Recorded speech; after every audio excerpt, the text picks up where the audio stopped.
Good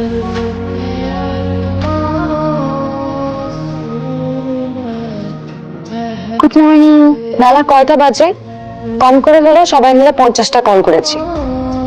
mobile বন্ধ কেন তোমার? আচ্ছা কি হয়েছে বলো তো? আসার সময় দেখলাম আঙ্কেল আন্টির মন খারাপ, আমাকে দেখলেও কোনো রিয়াকশন নেই। ব্যাপার কি বলবো না? ব্যাপার কিছুই না, কেন আসছো? তোমার জন্য একটা গুড নিউজ আছে, সবাই তোমার জন্য অপেক্ষা করছে।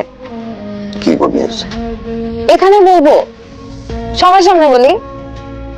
বাচ্চাদের মতো এরকম ন্যাকামি কেন করো? কি গুড নিউজ বলো। আচ্ছা না বলে বাদ দাও। আচ্ছা শোনো না, তোমার গান জেমস ভাই পছন্দ করেছে, ওনার কনসার্টে তোমাদের গান গাওয়ার সুযোগ করে দিয়েছে। তো এটা গুড নিউজ। এটা গুড নিউজ না?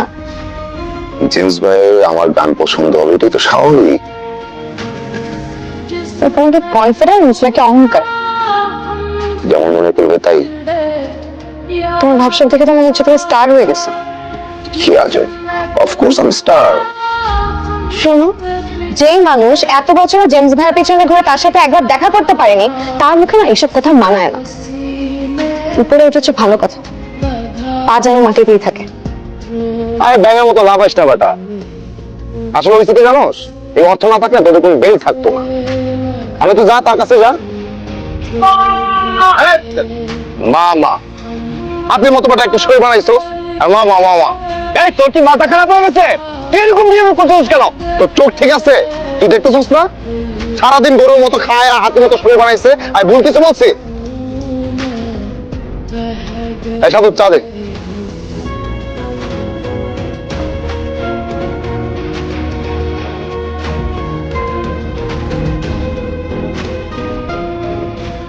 ওমা, আপনি নাকি গুরুর লগে গান গাইবেন? এই আমারও কিন্তু আপনাকে লগে নিয়ে যেতে। তোমার কোথাও যাওয়া লাগবে না, তুমি আগে চাটা ঠিকঠাক বানাও।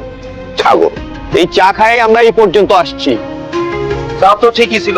একটা দেবো। সিগারেট দে। তুমি সিগারেট খাবে? সমস্যা কি? তোমার খেতে বলছি?